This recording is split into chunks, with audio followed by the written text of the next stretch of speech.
Hello friends, welcome to my YouTube channel SST study point. इस video में हम दो टॉपिक को क्लियर करेंगे। पहला खाड़ी युद्ध गल्फ वार और दूसरा CIS Commonwealth of independent state स्वतंत्र राज्यों के राष्ट्रकूल को पढ़ेंगे। तो दोस्तों, ये दोनों जो टॉपिक है काफ़ी छोटे हैं और काफ़ी इजी भी हैं।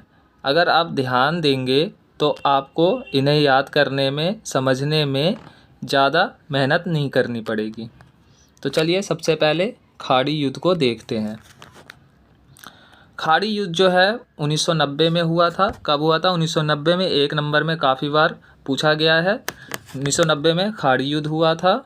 अगर आपसे पूछा जाए कि खाड़ी युद्ध क्या था, एक नंबर या दो नंबर में पूछा जाए, तो आपको लिखना है 1990 में इराक ने कुवैत पर कब्जा कर लिया था और कुवैत को आज़ाद कराने के लिए इराक और 34 देशों के सैनिकों के बीच जो युद्ध लड़ा गया उसे ही खाड़ी युद्ध कहा गया। ओके फ्रेंड्स, तो ये आपको डेफिनेशन लिखनी है अगर खाड़ी युद्ध क्या है पूछा जाएगा तो। ठीक है, तो चलिए अब हम खाड़ी युद्ध के कारण को देखते हैं कि किन कारणों से यह युद्ध लड़ा गया था। 1990 में इराक ने कुवैत पर आक्रमण करके उस पर अधिकार कर लिया था। इराक को समझाने का प्रयत्न किया गया परंतु सफलता नहीं मिली। तो सबसे बड़ा कारण तो यही था कि इराक ने कुवैत पर कब्जा कर लिया।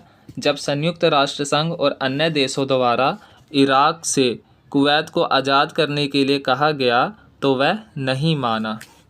बाद में संयुक्त राष्ट्र संघ ने भी कुवैत को मुक्त कराने के लिए बल प्रयोग की अनुमति दे दी और इसी को अमेरिकी राष्ट्रपति बुश ने क्या कहा? नई व्यवस्था की संज्ञा दी। ठीक है, जब बातचीत द्वारा इराक नहीं मानता है तो अंत में संयुक्त राष्ट्र संघ भी बल प्रयोग करने के लिए अनुमति दे देता है और अमेरिकी राष्ट्रपति इसी को फिर नई व्यवस्था की संज्ञा देते हैं, नई व्यवस्था का नाम देते हैं। तो खाड़ी युद्ध में कौन कौन सी घटनाएं घटी उसके बारे में देखते हैं। 34 देशों की मिलीजुली सेना ने प्रथम खाड़ी युद्ध में इराक को हराया। इस अभियान को ऑपरेशन डेजर्ट स्टॉर्म कहा गया। तो खाड़ी युद्ध जो था 34 देश की सेनाओं और इराक के बीच में लड़ा गया था। 34 देश की सेना एक तरफ थी इस युद्ध में और इराक अकेला एक तरफ था। ठीक है, इन 34 देशों की सेनाओं में सबसे ज़्यादा सेना किसकी थी? अमेरिका की थी। 75% सेना जो थी केवल अमेरिका के थे। ठीक है, तो इस युद्ध के परिणाम क्या हुए, परिणाम को देखते हैं। खाड़ी युद्ध के परिणाम, सबसे पहला परिणाम क्या हुआ? कुवैत को इराक के नियंत्रण से आज़ाद करा लिया गया। ठीक है, इस युद्ध में क्या हुआ? इराक की हार हुई और कुवैत को आज़ाद करा लिया गया। दूसरा परिणाम, युद्ध से यह स्पष्ट हो गया कि अमेरिका की सैन्य शक्ति अन्य देशों से कहीं अधिक है। इसमें स्मार्ट बमों का प्रयोग किया गया था। इस युद्ध से कई देशों को, विश्व भर के देशों को पता चल गया कि अमेरिका की जो सैन्य शक्ति है वो विश्व में सबसे ज़्यादा है, क्योंकि 75% सेना तो केवल अमेरिका के ही थे इस युद्ध में, इसीलिए। ठीक है, तीसरा परिणाम देखिए क्या हुआ। यह एक कंप्यूटर युद्ध था क्योंकि इसे टेलीविज़न पर व्यापक रूप से दर्शाया गया था जो एक वीडियो गेम वार में परिवर्तित हुआ। विश्व भर में लोग अपने टीवी पर इसको लाइव देख रहे थे। ठीक है, यह युद्ध जो था क्या था? एक कंप्यूटर युद्ध था। इसे टीवी पर लाइव दिखाया जा रहा था। विश्व भर में काफ़ी लोग जो था इसे टीवी पर लाइव देख रहे थे। इसके बाद चौथा परिणाम क्या हुआ? अमेरिका को इस युद्ध से आर्थिक लाभ हुआ क्योंकि जितना धन उसे जर्मनी, जापान और सऊदी अरब आदि देशों से प्राप्त हुआ था उससे कम ही उसने खर्च किए थे। जितना अमेरिका को युद्ध लड़ने के लिए जर्मनी, जापान और सऊदी अरब से पैसे मिले थे उससे कम ही इस युद्ध में उसे खर्च करना पड़ा, जिसके कारण उसे आर्थिक लाभ हुआ। ठीक है दोस्तों, तो ये जो था हमारा खाड़ी युद्ध था। ठीक है, एक ज़रूरी बात और कि खाड़ी युद्ध को जो है कई नामों से जाना जाता है, जैसे operation desert storm, video game war युद्ध, कंप्यूटर युद्ध। ओके फ्रेंड्स, तो अगर आपसे खाड़ी युद्ध एग्ज़ाम में 6 नंबर या 4 नंबर में पूछा जाता है तो आप ये सेम टू सेम याद करके लिख सकते हैं। नंबर बिल्कुल पूरे मिलेंगे, इसकी गारंटी मैं लेता हूँ। ओके, अगला टॉपिक है हमारा CIS, Commonwealth of independent states. इसका फुल फॉर्म क्या है? कॉमनवेल्थ ऑफ इंडिपेंडेंट स्टेट्स, स्वतंत्र राज्यों के राष्ट्रकुल। दोस्तों CIS की स्थापना लगभग सोवियत संघ के विघटन के समय हुई थी। सोवियत संघ जो था कई गणराज्यों से मिला हुआ था, आपको पता है।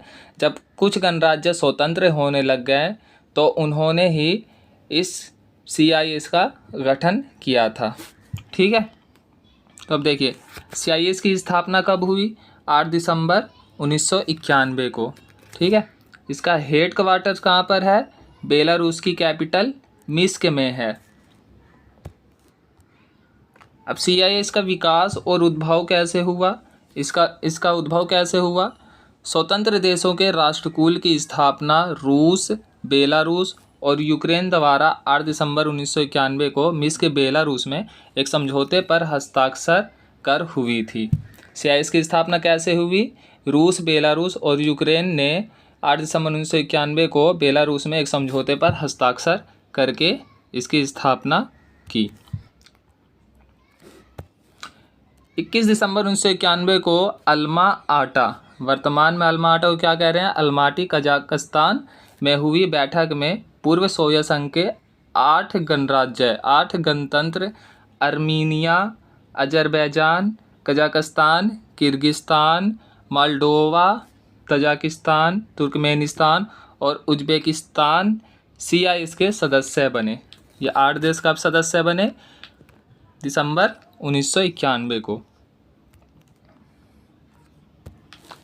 जॉर्जिया ने 1993 में इस संगठन की सदस्यता ग्रहण की। जॉर्जिया कब इसका सदस्य बना? 1993 में। ओके, 3 बाल्टिक राज्य एस्टोनिया, लातविया, लिथुआनिया CIS से बाहर रहे। कौन कौन से बाल्टिक गणराज्य CIS से बाहर हैं? एस्टोनिया, लातविया और लिथुआनिया। चलिए अब CIS के उद्देश्य के बारे में पढ़ते हैं। इसका पहला उद्देश्य है पूर्व सोवियत संघ से स्वतंत्र हुए उत्तरवर्ती राज्यों में सरकारी कार्यों और संधि दायित्वों के व्यवस्थित स्थानांतरण में सहायता करना है।